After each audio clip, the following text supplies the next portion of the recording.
Alright guys, welcome to my Animal Adventures YouTube channel, and in this episode I want to go over the differences between a desert ghost ball python and a desert ghost ball python. It's a little bit confusing. One has a single gene called the desert ghost. The other one has two genes, the desert gene and the ghost gene. And people get a little bit confused, especially when I pull out my desert ghost ball pythons. It's like, alright, which is it? Is it the desert ghost or is it the desert ghost? I'm going to cover the differences in this video. And I also want to show you my reticulated pythons. We're going to try to see if Lucy or Sonny will take a rat. I've just been pairing them up and I separated them. They both went through a shed, so it's pretty much the time to feed them right before I pair them up for the last time for the season. Hopefully they'll actually lay eggs this year and we'll get some baby reticulated pythons. Alright, so I have a handful of snakes here and what I want to do is I want to show you the potential of the desert ghost ball python. The desert ghost recessive, it's a single gene desert ghost, and it's not to be confused with the desert plus the ghost gene. So take a look at this. This is we'll start with a normal ball python. This is what we consider the normal wild type ball python. If you went to West Africa and you found some ball pythons in the wild, this is what they would look like. And they actually discovered one of the very first morphs was a pastel, and these are really bright yellow when they're young and they fade as adults. And the other thing, the difference between the pastel and the normal is you can see the pastel has more of a kind of a broken up pattern versus the alien heads you'd find on a normal ball python. So if you're wondering what the desert ghost does to the pastel, this is a desert ghost pastel. This is the recessive gene. It's a single gene. It's called the desert ghost, and this is the potential of desert ghost. It's really impressive and a really valuable snake.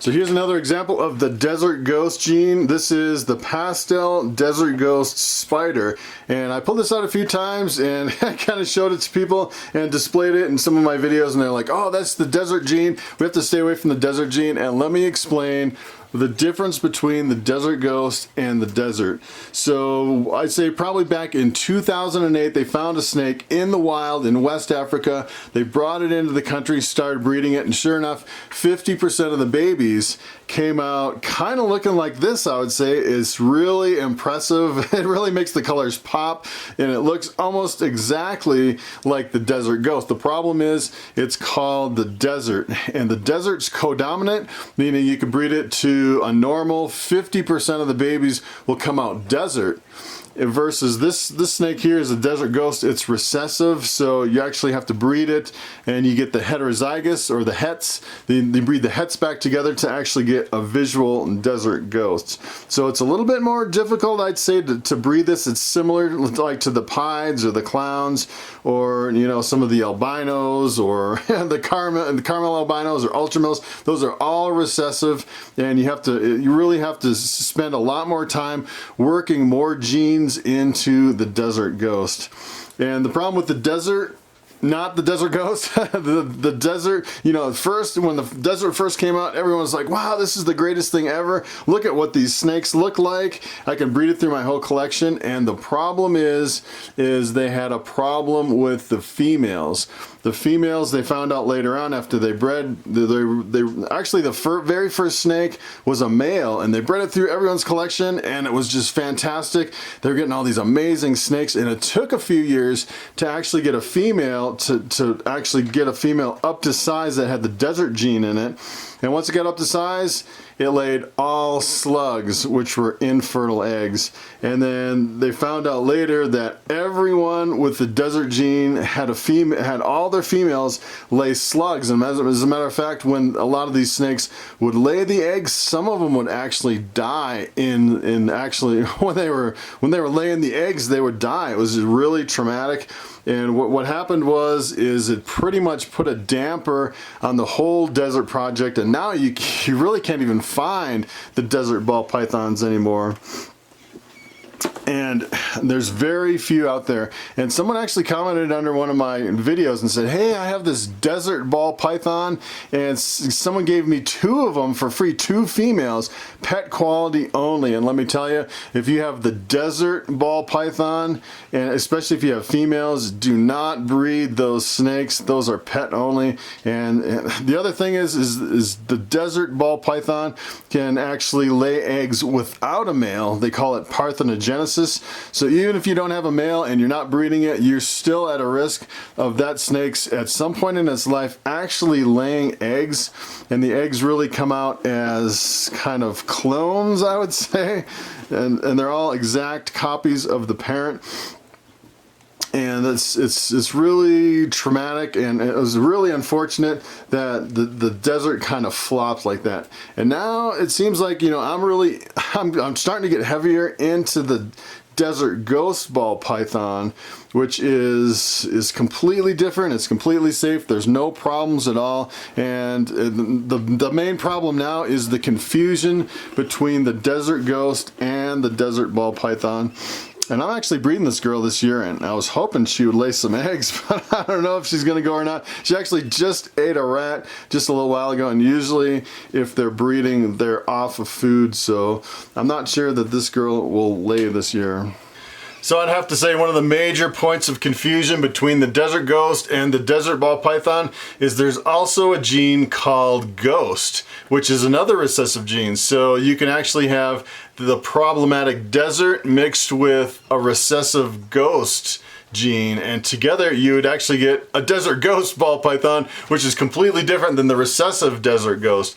And I think that's where a lot of confusion comes in, is they start naming pretty much the genes the same, and it gets really confusing. And people, you know, as soon as they hear desert, and even if they hear desert ghost, they hear desert first, and they're like, oh, that's a problematic with the females, and I have to stay away from it. And nothing could be further from the truth. And let me tell you, these desert ghosts, they're still holding their price really good. I think it's really an untapped market, the desert ghost. There's a lot of stuff that's really impressive, and hopefully I'm actually breeding these 2 together, and if they lay eggs, I'm planning on keeping and holding back some of the females for future breeding projects. Okay, so that wraps up the differences between the desert ghost ball python, which is the recessive mutation, versus the desert ghost, which is a codominant plus a recessive ghost mutation, which is it's a little bit confusing, and it's kind of hard to wrap your head around it, but once you get into the genetics, it's pretty straightforward. And let me tell you, there is a big difference between the 2.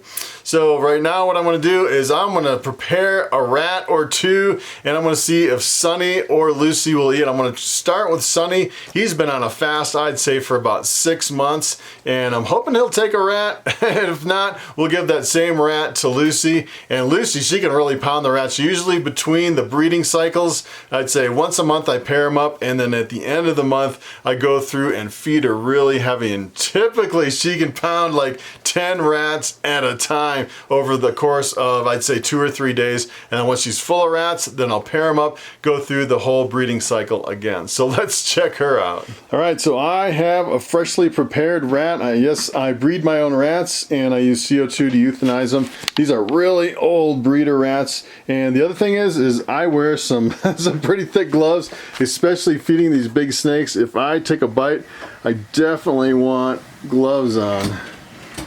So this is Sonny. You can tell he just shed, and usually right after a shed they go into feeding mode, and you can tell he drank all his water. He had water yesterday. He drank it all, so I'm thinking he might actually take this rat. Let's see if he'll take it.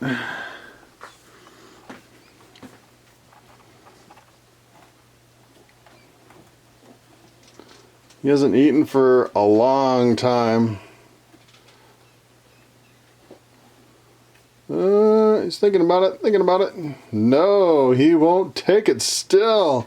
I'd say his last meal was probably 6 months ago. It's been a long time. I still can't believe he still won't take a rat. He is a really beautiful snake. And he is the male, so he is the father. Hopefully, if Lucy has some babies, he will be the father of the offspring. He's a purple albino reticulated python, so you can tell he's got more of a purple color in the white, but around the yellow instead of white. So if the babies will get one copy of the gene, which is a lavender albino. So they'll come out kind of halfway in between. They won't be as purple, but they won't be bright white as Lucy. So let's go take a look at Lucy and see if she'll eat this rat. All right, so this is Lucy's enclosure. I'm gonna unlock it. I keep her under lock and key. And we'll see if she'll take a rat. She is a really big white albino reticulated python, and she's just came out of a shed, I'd say maybe 2 days ago. So the first rat, usually she's a little bit slow to take, but we'll see if she actually takes this rat. We'll see. All right, buddy. Well, not very excited to take that rat. Let's see if she actually takes that one.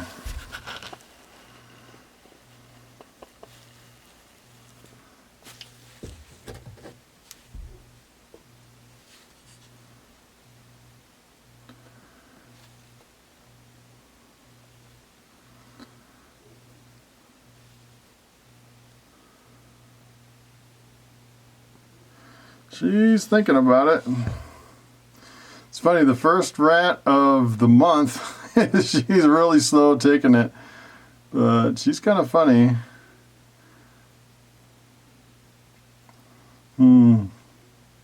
She might not take it either.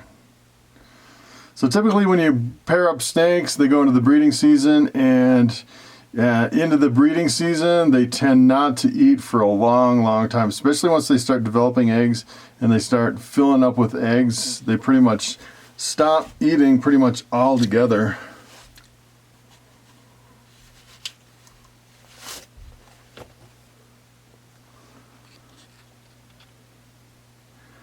She is really thinking about it.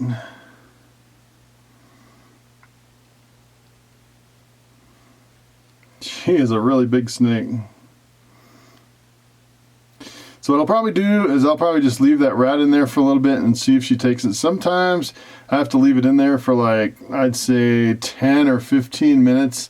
And at that point, the rat starts cooling off a little bit. So then I just pull it out and I'll pop it in the freezer. And usually what I do is I sell those big rats to the pet store, and then they buy quite a few of them. I have quite a few retired breeders that I have from my rat breeding operation all the time. So she looks like she wants to come over here. I don't really want her to come over here. She needs to eat a rat. So we might have to come back and see if she eats it in a little bit. She seems really slow. Usually once they eat that first rat, and then it comes to like the second day when I'm feeding them the second rat, they get whipped up in a frenzy and they start just jumping at the rat and really just going crazy over it. But the first one's usually really slow. It's pretty typical. She's got the funniest tongue sticking out. It's like she's tasting it. I could just watch these reticulated pythons all day. They're just really fascinating.